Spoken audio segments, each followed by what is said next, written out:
Coming up on Chapman News, California on fire as the state continues to burn with new fires this morning. We'll have the very latest. And a historic day in Washington as the House votes to endorse the impeachment inquiry of President Trump. Who wins, who loses? We'll tell you about the Day of the Dead from right here in SoCal. All that and more on today's edition of Chapman News. From Dodge College of Film and Media Arts, this is Chapman News.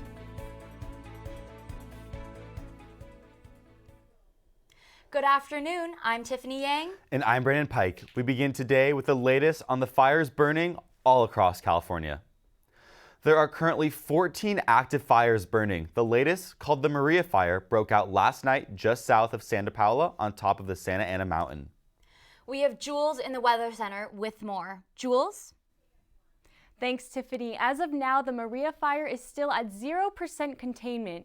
Nearly 9,000 acres are burning and about 75,000 people have been forced to evacuate. 7 school districts in Ventura County are closed today, as well as many businesses. The county sheriff said a drone flew over the Morea Fire trying to take photos and prohibited authorities from fighting the blaze via aircraft. However, firefighters feel confident it will not grow much larger. This week, the National Weather Service issued the first time ever extreme red flag warning for LA and Ventura counties. Luckily, the warning was lifted last night, and this week we should not be expecting winds as strong as we have seen in the past few days. Back to you guys.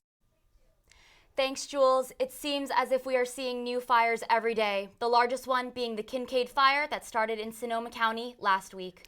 The fire is currently at 65% containment, but has caused devastating damage. Olivia Young is in Fullerton, where another fire has been burning. Olivia? Thanks, Brandon. I'm here in Fullerton at the scene of a brush fire that erupted on Wednesday night. The blaze caused road closures, evacuations, and threatened homes in the area. Now, a flare gun was found on the scene, and an arson investigation is underway. While firefighters were able to contain this blaze, countless others are still burning across the state. But take a look. Oh, that is on the road. Fear, frenzy, and fire across California this week as multiple blazes threaten communities. The Kincaid Fire has been terrorizing Northern California since last Wednesday, scorching more than 76,000 acres in Sonoma County. The fire has destroyed hundreds of structures, including over 100 homes. Many of the 200,000 evacuees were survivors of the devastating Tubbs Fire 2 years ago. Power company PG&E is getting heat from politicians for outdated equipment that may have contributed to the fires and deliberate power outages to 1.5 million Californians. Making sure that we get under the hood so we don't have the scale of blackouts that we're experiencing, and we don't have the damn excuses and this mindset that's been advanced by PG&E that suggests that it's going to take 10 years. It cannot, to get their act together. Meanwhile, in Southern California, flames broke out near the Getty Museum Monday morning, scorching over 750 acres, destroying 12 homes, and coming dangerously close to Mount St. Mary's University. The Easy Fire broke out in Simi Valley Wednesday morning. The fire threatened the historic Ronald Reagan Presidential Library and forced thousands to evacuate, while local horse owners scrambled to rescue dozens of horses and goats from the flames. 2 more fires started yesterday morning.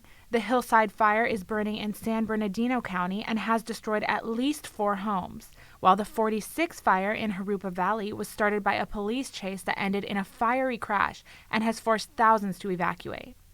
A state under fire in a wildfire season that has only begun. While none of these big blazes are currently burning in Orange County, smaller brush fires like the one behind me can pop up anytime. And in current red flag conditions, it only takes one spark to ignite a potentially catastrophic fire. Back to you guys at the desk. Thanks, Olivia. With more on weather this week, we have Taylor Eckerline to give us our 5-day forecast. Taylor, can we expect more wind heading into the weekend? Thanks, Brandon. We're thinking of everyone affected by those fires and hope you're staying safe. Thankfully, those winds are going to be dying down this week. But today in Orange, California, it is 74 degrees and sunny. And now we're going to move and look at the other cities in California with 76 degrees in Westminster of a high 82 degrees here in Orange of a high, 75 in Laguna Beach and Newport Beach, 79 in Mission Viejo and Irvine, and 74 in San Clemente. Now looking a little bit farther north in Santa Barbara, it's going to be a high of 77 degrees. Avalon at 76 degrees, Los Angeles a high of 83 along with Anaheim, Oceanside 74 and San Diego at 76. Now moving a little bit farther inland, we have Big Bear at 60 degrees of a high and Palm Springs, as a high of 83. Moving on to our 5-day forecast. Today and tomorrow, I think we're going to be seeing our last days in the 80s as Sunday, Monday, and Tuesday, we're getting to 77 degrees and 76 with the low in the 50s for the next 5 days. Oh, and don't forget, this Sunday, we're turning our clocks back an hour for the beginning of daylight saving time. So don't forget to turn back your clocks. Well, that's the weather forecast for this week. I'm Taylor Eckerline. Back to you guys at the desk. The other big story is, of course, the historic vote on impeachment. The House voted 232 to 196 yesterday to endorse the Democratic-led impeachment inquiry into President Trump. This is only the 4th time in history this has happened. Our political editor, Grace Papish, joins us now. Grace? Yesterday, the House voted on the next steps of impeachment, marking the first time the full chamber has taken a vote regarding the inquiry. It was a historic vote. At 9 a.m. yesterday morning, the full House voted to formalize the impeachment inquiry. All Republicans voted against the resolution, while all but 2 Democrats voted for it. I rise in strong support of the resolution, but I do so with an understanding that the task before us is a solemn one.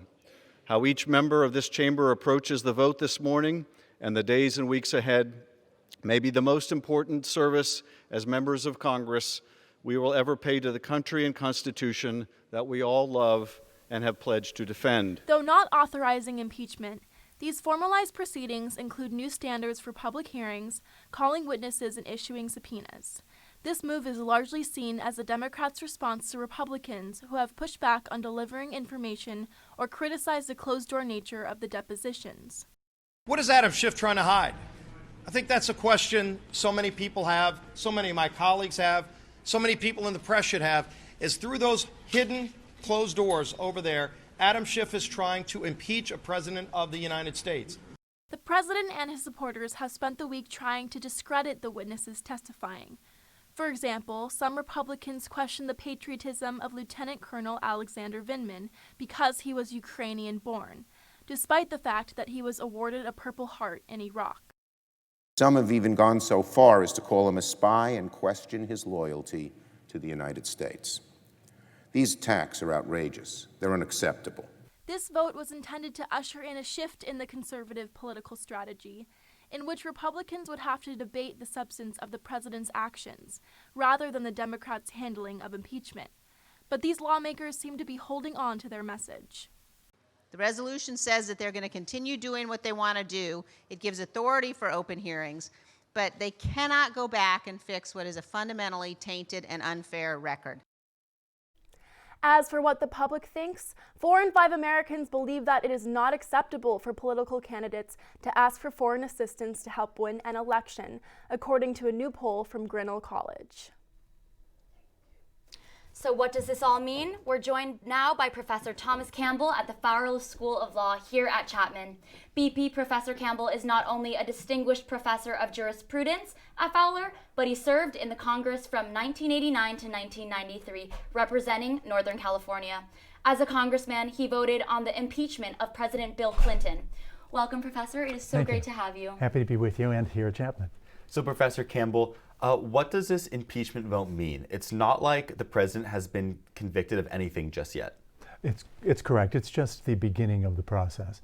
And the fact that it was a partisan vote is also not surprising. The process will probably continue in the House and probably lead to a vote to impeach and then a trial in the Senate. Okay, awesome. Thank you. So the White House has resisted turning over witnesses and documents, but now that this is a legal impeachment inquiry, do you think the White House will be more, let's say, cooperative? I doubt it. President Clinton, in the similar situation, was actually alleged not to be so cooperative that it led to one of the 4 articles of impeachment against him, that he obstructed justice by not answering subpoenas. I suspect the same will happen here. The difference will be that once an official inquiry has begun, then the courts will allow access to grand jury material to a committee of Congress. Prior to the official beginning of an impeachment inquiry, grand jury material would stay confidential. So would you say that this is a win for Republicans, this whole process? No, I would not. I would say that the Republicans held together, but they will not stop the likely vote to bring the matter over to a trial. Furthermore, the most important issue is what information was received in the Intelligence Committee that will now be made public. And that very much needs to be known before one can describe it as a win or a loss for one party or the other. So you would say the same for like the Democratic side. That's not a win, not a loss. I think that's right. I think the outcome in the House yesterday was very much expected. Speaker Pelosi would not have brought the vote forward unless she had the votes, so no one was surprised. The most important question is, did President Trump extract a service for a political purpose, and did he use the United States foreign policy as the return, as the bargaining chip? And that issue has been put forward as a question. We now need to see what the evidence is. And probably on that, we'll determine whether any of the 20 Republican senators needed to convict will break partisan ranks. Right now, I would not say that there's very many, if any, of them. Understood. So we understand that you were actually a congressman once, and you actually voted on the impeachment inquiry of Bill Clinton. Yes, I did. Yeah, could you tell us a little bit of what you remember of that experience? Yes, it was very difficult. Obviously, you take the matter extremely seriously. President Clinton had, by his own admission at the time when the vote came, he had already admitted that he had himself failed to tell the truth under oath in a federal criminal grand jury investigation, and that he had induced others to do so. And that showed to me a pattern of disrespect for the law, the rule of law. The other two, and I voted to impeach him on those counts. The other counts were whether in a civil matter, the Paula Jones case, if you remember, he had also testified falsely under oath, and also whether his failure to produce documents that the House Judiciary Committee had requested was an impediment to their functioning. And I voted no on those. Those two went over to the House, from the House to the Senate, and then the Senate vote happened. It was taken very seriously. One thing on a positive side I will say is that after that vote, the House, the Senate, and the President, though they had all gone through this, were able to work together. And a lot of progress actually resulted in the last year and a half of President Clinton's administration, including the last time the federal budget was actually balanced under a Democratic president and a Republican Congress after impeachment. So I'm hopeful that as this matter reaches its conclusion, it will be quick and we will be able to return to the most important aspects of helping our country and helping our world. Thank you so much, Professor. I speak on the behalf of both of us. Thank you so much for coming. My pleasure. Thanks for asking me. Thank you. Glad to be at Chapman. ISIS has officially confirmed former leader Abu Bakr al-Baghdadi's death after the U.S. military raid this past weekend. Baghdadi detonated a suicide vest as he was cornered by U.S. troops in northern Syria. Yesterday, ISIS released an audio recording mourning his death and appointing a new leader for the terrorist group, Mr. Al-Kar Yeshi.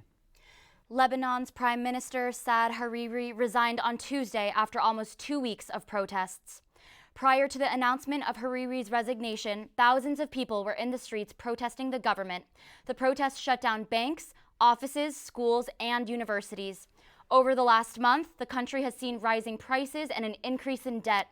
The protests began when the government proposed a tax on WhatsApp calls and more austerity measures.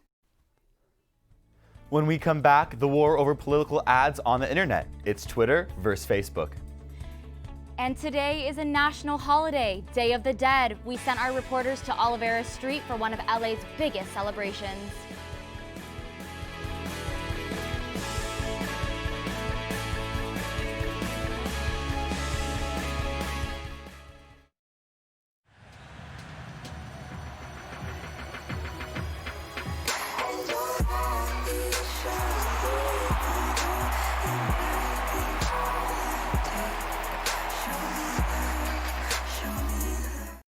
woman knows the best place to explore is the forest.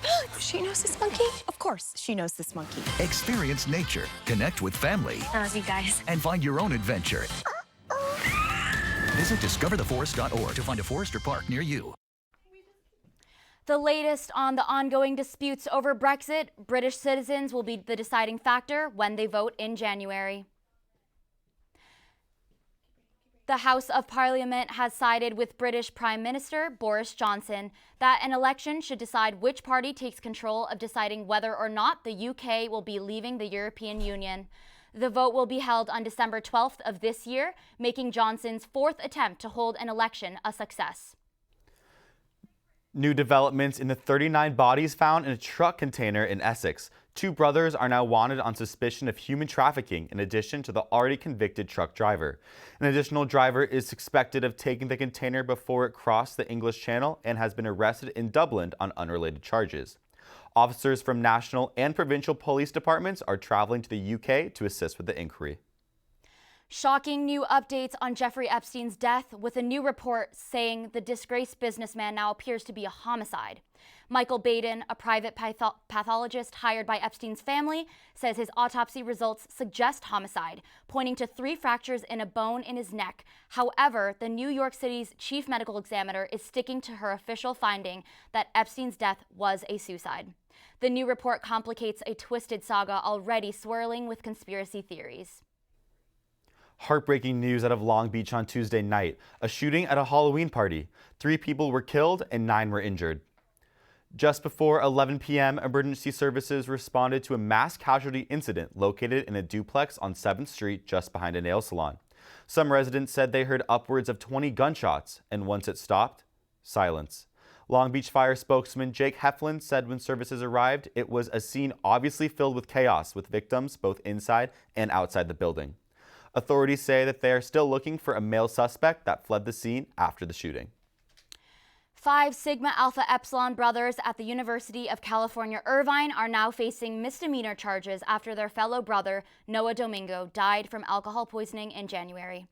Prosecutors are accusing them of providing alcohol to a minor, but there is no evidence of hazing.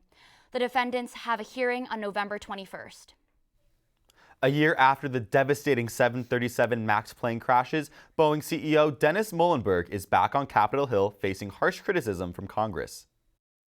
You had your lawyers look over this document, and they read a senior leader after these crashes has occurred saying they lied to the regulators. Mr. Muilenburg, how in the hell did nobody bring this to your attention in February when you produced this to the Department of Justice? How did you just read this a couple of weeks ago? Both crashes, which killed 146 passengers, can be linked back to the MCAS system, which is supposed to help stabilize the plane. A text exchange showed that employees were aware of the problem, though CEO Muilenburg claims he didn't see the exchange until much later. Twitter will ban all political ads from their platform. CEO Jack Dorsey says political messages should be earned, not bought. He added that a political message earns reach when the people decide to follow an account or retweet, saying, "This decision should not be compromised by money." This decision falls on the heels of Mark Zuckerberg's hearing before Congress. Facebook defended the decision to allow politicians to run any claims, even false ones, in ads. The Chapman community came together for Diwali, the Hindu festival of lights, earlier this week. Sattvi Sunkara has a story. Students and faculty gathered at the Fish Interfaith Center to celebrate Diwali Monday night. Celebrations started with the singing of a prayer, followed by dance performances, educational presentations, and ended with a big Indian dinner. Diwali celebrates the triumph of good over evil, signified by the lighting of lamps. Chapman celebration is annually hosted by Professor Yatri Shukla and her family. So we want the students to feel at home on campus, and also these students are global citizens, so I want non-Indians to learn about Indian culture. The event hopes to bring the Chapman community together and educate them about different cultures. I think that this event, just like a lot of the other cultural events we have on campus, it's just to bring more insight into the cultures and the diverse cultures that we have on campus. This year's event was organized with the help of the Cross Cultural Center with the same goal in mind. Reporting for Chapman News, I'm Sattvi Sunkara. The Cross Cultural Center will be organizing several cultural awareness events throughout the year.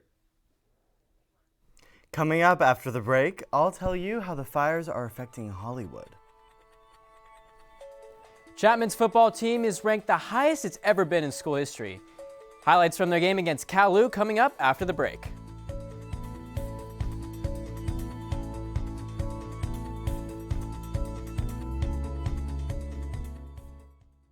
Adopted Bento in 2010 from a shelter. As it turns out, we have very similar personalities. And this cat makes me make art because he's always motivating me to take pictures of him, to draw pictures. He just is motivating artistically. It's just that simple. Well, he's my best friend, but a lot of people know him as Keyboard Cat.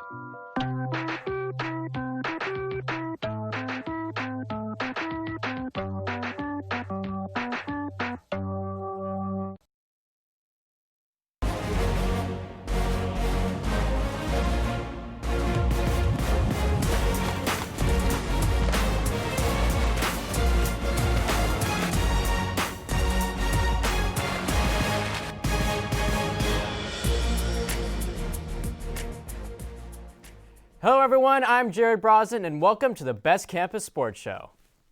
The NCAA has unanimously voted to permit college athletes the opportunity to benefit from their use of their name, image, and likeness. This is one of the biggest changes in college sports history, as the NCAA has long opposed student athletes being paid for any type of endorsement.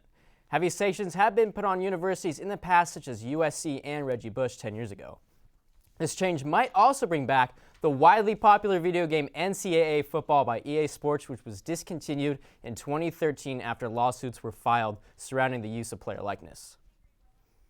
The third Game 7 of the last 4 World Series took place Wednesday night in Houston, and things got started in the bottom of the second as Yuli Gurriel took Max Scherzer deep over the left field wall, putting the Astros up 1. Scherzer would give up 2 runs in 5 innings, but the Nats finally get on board as Anthony Rendon, the Nationals MVP, looking to make huge money this offseason, hits a home run to put him up. The Astros bring in Will Harris instead of ace Garrett Cole, and Howie Kendrick, the hero in the NLDS, goes opposite right field foul pole, flipping the script for Washington, giving them a 3-1 lead in the top of the 7th. Now up 4 runs in the 9th inning, Daniel Hudson strikes out Michael Brantley, giving the Washington Nationals their first ever World Series in franchise history after moving from Montreal. Hunter Spriggs is one of 30 finalists nationwide for the Mayo Clinic Comeback Player of the Year. Spriggs made his return to the field on October 19th after a 2-year battle with cancer, and he's very grateful for all the support he has gotten through this. I mean, just the support I got from everyone, the between the captains, the guys out in the field, it was really awesome to get that experience out playing and to be back after 2 years of being sick, and after all the hard work I put in, fighting, grinding, the blood, sweat, and tears. At the end of the season, the nominees will be chosen as Comeback Player of the Year and will be recognized at the Fiesta Bowl in Arizona on December 28th. Spriggs and the Panthers took on Cal Saturday night, still undefeated and ranked number 17 in the nation. Marcos Reyes put Chapman on the board with a touchdown early, and then just 7 seconds into game time later, the dominating Panthers defense forces a fumble at midfield, giving the team great field position. Reyes again on a running back screen from Reed Vettel goes untouched 40 yards to the house. Absolutely fantastic, gets great blocking from his team right there. On the first play of the second quarter, Reed Vettel finds Wyatt Harden wide open down the middle of the field, making it 20-0 Panthers. Right before the half, Cal Lutheran, trying to find some offense, turns it over again, this time via a Sal Ochoa interception. Later in the third quarter, Tanner Mendoza, the younger running back, takes the handoff from Johnston McIntyre and goes right side, walks in the end zone, making the game out of reach. The Panthers beat Cal 44-6, and Chapman is now ranked 16th in the country, the highest in school history.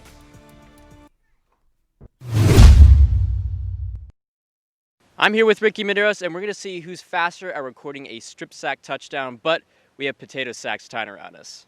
What?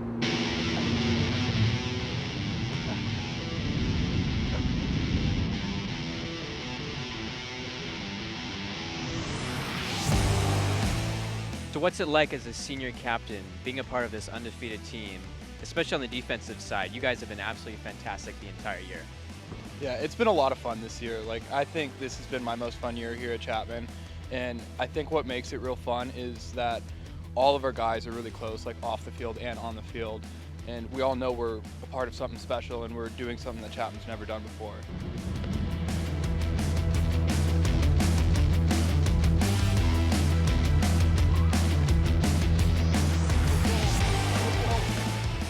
We tied, both got the sack in the same amount of seconds. So for our tiebreaker, we're going to see who has a better sack dance. You had 1.5 sacks last week. You also have a 2-point conversion on the year. Is there something else you're trying to do in the last few games? I mean, I tell our special teams coach all the time, I'm trying to catch more passes on those 2-point conversions for the PATs. So I'd love to do that, and I'd love to get a strip sack, you know, score a touchdown this year.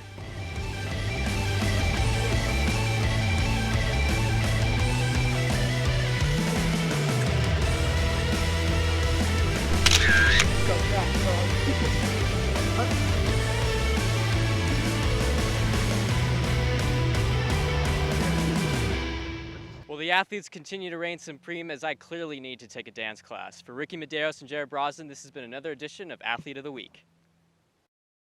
That was pretty embarrassing, but the men's soccer team has played their final home game of the season after taking on UC Santa Cruz. This game would go into double overtime as neither team could find the back of the net, and it ends in a 0-0 tie. The Panthers are currently 6th place in the SCIAC and will play their final game of the season tomorrow at Laverne at 7 p.m. That's the latest in sports this week. Let's see what Brandon has for us in entertainment today. Coming up on entertainment, YouTube giants Shane Dawson and Jeffree Star drop their conspiracy makeup collection.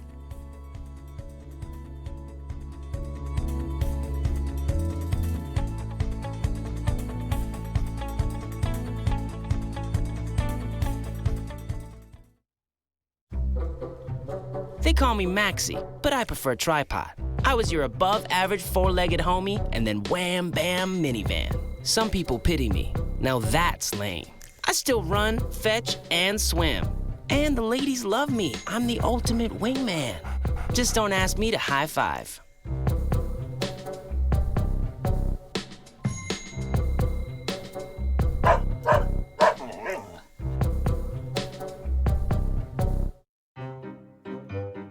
You think getting dumped by text is harsh?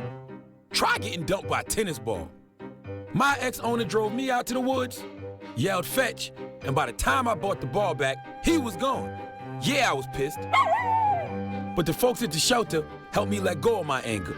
I learned coping skills, like taking it to the hole. Boom! Now I'm ready to fetch again. But how about I throw and you run and get it?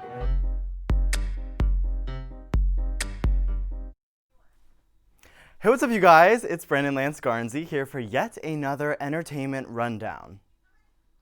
Now, it's no secret the California fires are affecting everyone, celebrities included.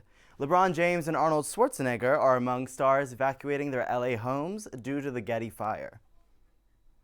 The former California governor tweeted, "We evacuated safely at 3:30 this morning. If you are in an evacuation zone, don't screw around. Get out right now."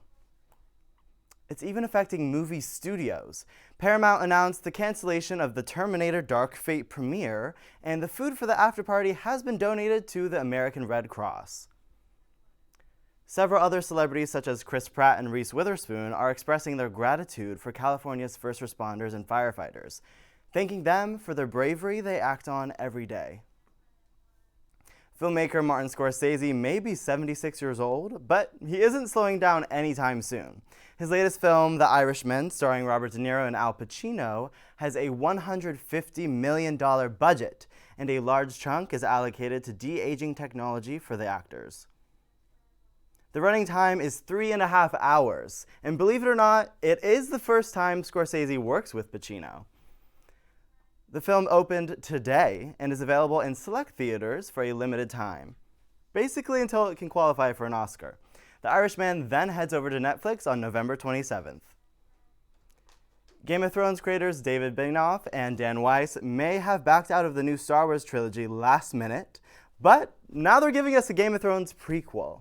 The 10-episode spin-off series, House of the Dragon, will take place 300 years before Game of Thrones and touch on the kings that once ruled the world of Westeros. It'll be based off of the show's co-creator, George R.R. Martin's book, Fire and Blood. Now, there's no set release date yet, but you can stop worrying about that coffee cup from last season, because Emilia Clarke just revealed the culprit as co-star Conleth Hill. Taylor Swift is claiming her own Iron Throne, earning her version of royalty at this year's American Music Awards. Swift will receive the Artist of the Decade award, fitting because she has won more AMAs than any other artist in this decade. Taylor will perform, celebrating the biggest hits of her 13-year career. The singer will be the first ever woman to receive this award. She will be joining the ranks with Michael Jackson, Stevie Wonder, and the Beatles. After a year of planning and teasing fans, Shane Dawson and Jeffree Star have finally released their Conspiracy Collection this morning. The collection is a product of Dawson's trending docuseries on the beauty industry, which, between its 6 episodes so far, has 106 million views on YouTube. Okay, so no one has ever shown the real behind the scenes of how you create a product. From zero to an idea on a piece of paper to it's in your hand ready to be shipped. No one's ever done that. Oh my god. Shane and Jeffree collab includes 2 eyeshadow palettes, Conspiracy and Mini Controversy, including liquid lips, mirrors, makeup bags, and merch. Jeffree's company, Jeffree Star Cosmetics, forecasts the Shane Dawson collab to snatch $35 million in total revenue. 10 million of it going to Shane, saying that's more than he's ever made in his 11 years on YouTube. The two literally broke the internet with this release. Seriously, we can't even get our hands on anything on the website. So basically, I'm gonna go relive the glory of my Shane Dawson Halloween costume. I guess I gotta go release a makeup line now too. We'll see. Thanks for watching entertainment. That's all we have. I'm Brandon Lance Garnsey. Back to you guys at the desk. If you're anything like us and you're not ready for Halloween to be over, make sure to check out Chapman's very own Rocky Horror Picture Show. I went to the show and got the full scoop. Take a look. Sex, aliens, and being your authentic self, 3 key elements in the annual production of the Rocky Horror Picture Show. Put on by the Player Society, this production will keep you on the edge of your seat as it is a timeless cult classic. Rocky Horror is so unique because it has everything. It's like nothing that could ever be remade ever again. It's a perfect, horrible piece of art. But for many cast members, Rocky Horror is more than just a show. Doing this body positivity has been very helping me with my confidence for sure, because you're out there in tight gold booty shorts. You can wear the corset, you can wear the fishnets, and everybody's gonna love you no matter what you look like and that sort of thing. Students continue to come out every year for the show's empowering message and fun experience. I think we keep doing the show every year just because everyone has so much fun doing it. Like the audience, this is some of our biggest show numbers of the year. You know, the cast just has so much fun. We've got a couple people that they've done it every single year. With such a supportive and accepting cast, members of the Player Society can't help but become a tight-knit group. My favorite part about being in the show is getting to work with my cast members because they're so funny and like silly, and we have just a really good time. Came back because of the environment and because you're forced to have Halloween plans, very much so. Like you can't just like stay home on Halloween if you're doing Rocky Horror. So. You can check out Rocky Horror for yourself tonight and tomorrow at 7:30 p.m. in Irvine Lecture Hall. Tiffany. Brandon. I had no idea that Chapman put on a show like that. Neither did I. It was awesome. I definitely check it out. Today is Day of the Dead, and one of the most prominent streets in Los Angeles is full of celebration. We sent Carissa Davis to Olvera Street to check it out. Dia de los Muertos, or Day of the Dead, is a lively holiday celebrated on November 1st. While the tradition originated in Mexico, it is a combination of indigenous Aztec rituals with Catholicism. But don't be confused by the name. This celebration is not a mourning of loved ones, but rather a celebration of the beautiful lives they lived. We took to a street in downtown LA to find out how they really celebrate this day. Music, dancing, colorful entertainment, and of course tradition. These are just a few words to describe the Dia de los Muertos celebration here on Olvera Street. This celebration has been going on for about 3,000 years, but Olvera Street has taken it to a whole different level. From October 25th till November 2nd, Placita Olvera will be holding their 9-day festival. With altars on display, children's workshops, face painting, and entertainment, this holiday is certainly beautiful, but its true meaning is what makes it so special. We spoke with Olvera street shop owner Ruben Macias about what this day means to the Hispanic community. We have so much that we have to do out there, and we kind of forget about our loved ones. So this is kind of like a reminder of, hey, slow down. Think about those who you passed. Give them a time, give them a little break, part of your life, because, you know, sooner or later, someday, we're gonna pass. And when we do, what do you want somebody to remember you? On Dia de los Muertos, the dead are believed to also be a part of the community, awakened from their eternal sleep to share celebrations with their loved ones. Family and friends of the deceased set up altars with photos, favorite objects, and food of their relatives that have passed. We spoke to a woman by the name of Veronica Navarro, who has found comfort in this holiday. I'm happy I came. I'm happy to be alive the years that I have left, and I'm happy to celebrate my sister's life, my niece's life, and my mother's life as well. But the celebration of death did not end here. As time passed, more and more visitors arrived. Some dressed in fancy clothing, and others, like me, even got their faces painted as a calavera or a skull. This has become a familiar symbol of the holiday. The calavera is always portrayed as happy and enjoying life. At 6 p.m., La Danza de la Muerte begins. Aztec dancers performed a colorful musical narrative performance that educated visitors on the history of this holiday. Ranked in the top 5 in the Great Streets of America journal, Olvera Street attracts tourists from all ages and backgrounds to join the celebration. The culture in Los Angeles has a lot of Hispanic, so I think it kind of makes you feel, you get a little more of the feel like Olvera, the culture of Mexico, I think. So it makes it even more festive and lively, and the feeling of it. Traditions, because this actually held up for these decades. Buildings in LA changed. Placita, still Placita. Come on down to Placita Olvera. The event ends tomorrow at 7 p.m. Come get your face painted. You won't want to miss it. For Chapman News, I'm Carissa Davis. Can we just talk about Carissa's face paint? It was beautiful. I totally agree. That whole event looks super inclusive and inviting for everybody around. Yeah. Well, don't miss an episode of Chapman News. Check out our YouTube channel at chapmannews.tv and follow our social media accounts at Chapman News. I'm Brandon Pike. And I'm Tiffany Yang. Have a wonderful weekend.